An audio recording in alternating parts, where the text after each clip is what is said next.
pengeboran atau kapal yang digunakan untuk eksplorasi atau untuk mengeluarkan sumber daya alam yang ada atau berlangsung untuk suatu masa lebih dari 120 hari. Oke, jadi kriteria BUT untuk tax treaty Indonesia Amerika Serikat itu ada huruf A sampai huruf G, itu normal ya, di mana-mana juga begitu ya. Suatu tempat kedudukan manajemen, suatu cabang, suatu kantor, suatu pabrik, suatu bengkel, suatu pertanian atau perkebunan, suatu gudang. Kemudian kita lihat H, suatu tambang, sumur minyak, atau gas, tempat penggalian atau tempat pengambilan sumber daya alam lainnya. Ini menunjukkan bahwa kegiatan usaha perusahaan antara dua negara menyangkut tambang, sumur minyak, penggalian, pengambilan sumber daya alam. Kemudian yang I, suatu bangunan atau konstruksi atau perakitan atau proyek instalasi atau kegiatan pengawasan yang berhubungan dengannya. Atau suatu instalasi atau anjungan pengeboran atau kapal yang digunakan untuk eksplorasi atau untuk mengeluarkan sumber daya alam ya. Jadi itu adalah menunjukkan usaha-usaha ya. Di sini jelasnya karena Indonesia itu masih lebih sering menjadi negara sumber, maka perusahaan-perusahaan Amerika itu jelas banyak yang berusaha di bidang pertambangan dan perminyakan ya, sehingga anjungan pengeboran minyak juga menjadi termasuk kriteria BUT. Dan di sini yang penting adalah ada time test atau batas waktu. Time testnya adalah 120 hari ya.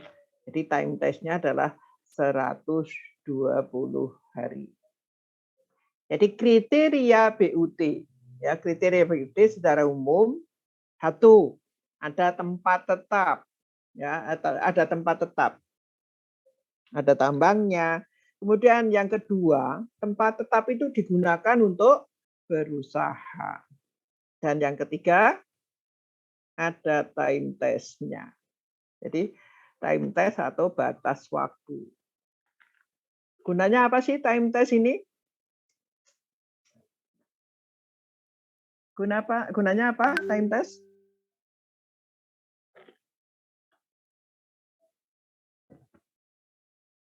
Untuk menghitung berapa lama.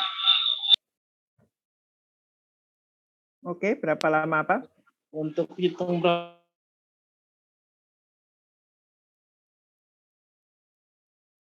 yang ada di Indonesia. Oh. Untuk menghitung berapa lama ya warga luar negeri yang ada di Indonesia. Betul. Dan kalau melewati batas waktu itu ya, melewati 120 hari tersebut, maka orang tersebut atau badan tersebut statusnya menjadi BUT ya, menjadi bentuk usaha tetap. Jadi betul untuk mengukur apakah dia sudah melewati time test. Kalau sudah melewati maka dia akan termasuk sebagai kriteria BUT. Tetapi kalau umpamanya masih 100 hari itu belum bisa disebut BUT karena dia masih merupakan perusahaan Amerika yang belum berkedudukan sebagai bentuk usaha tetap di Indonesia. Kemudian pasal 5 ayat 2, Muhammad Hanif Bagus Pratama, silahkan dibaca. Pasal 5 ayat 2. J. Pemberian jasa-jasa termasuk jasa konsultasi melalui pegawai atau orang lain untuk tujuan tersebut. Namun hanya jika kegiatan-kegiatan tersebut berlangsung untuk proyek yang sama atau yang berhubungan lebih dari 120 hari dalam jangka 12 bulan sepanjang tidak terdapat suatu bentuk usaha tetap pada tahun pajak di mana jasa-jasa tersebut dilakukan di negara tersebut untuk suatu masa atau masa-masa yang keseluruhannya kurang dari 30 hari pada tahun pajak itu. Oke, terima kasih. Kami Jadi, Bu.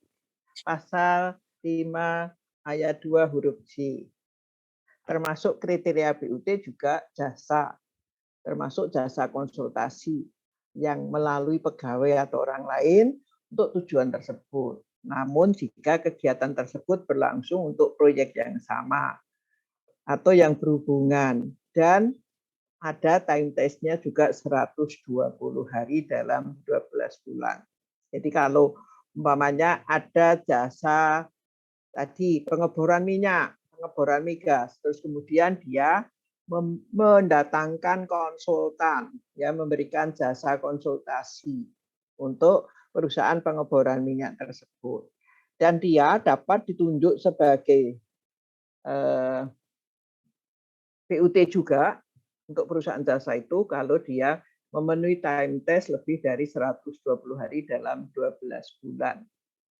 Sepanjang tidak terdapat suatu BUT pada tahun pajak di mana jasa tersebut dilakukan di negara tersebut untuk suatu masa atau masa-masa yang seluruhnya kurang dari 30 hari pada tahun pajak tersebut. Jadi kalau dia di Indonesia itu tidak ada BUT ya, dan waktunya kurang dari 30 hari. Itu bukan BUT ya, bukan BUT. Kemudian pasal 5 ayat 3. Silahkan Rizky Ivan Patria. Ya, Bu. Silahkan. Pasal 5 ayat 3, menyimpang dari ketentuan-ketentuan ayat 1 dan 2, suatu bentuk usaha tetap tidak dianggap ada sehubungan dengan hal-hal berikut. A. Penggunaan fasilitas-fasilitas semata-mata dengan maksud untuk menyimpan atau memamerkan barang-barang atau barang dagangan milik penduduk. B. Pengurusan suatu persediaan barang-barang atau barang dagangan milik penduduk semata-mata dengan maksud untuk disimpan atau dipamerkan. C. Pengurusan suatu persediaan barang-barang atau barang dagangan milik penduduk semata-mata dengan maksud untuk diolah oleh pihak lain. Lanjutkan, silahkan. D. Pengurusan suatu tempat usaha tetap semata-mata dengan maksud untuk melakukan pembelian barang-barang atau barang dagangan atau untuk mengumpulkan informasi bagi keperluan penduduk. E. Pengurusan suatu tempat usaha tetap semata-mata untuk tujuan perikanan, penyediaan informasi, riset ilmiah, atau untuk kegiatan-kegiatan serupa yang bersifat sebagai kegiatan persiapan atau kegiatan penunjang bagi keperluan penduduk. Oke, jadi itu adalah kriteria, ya kriteria walaupun ada, tetapi itu tidak termasuk BUT.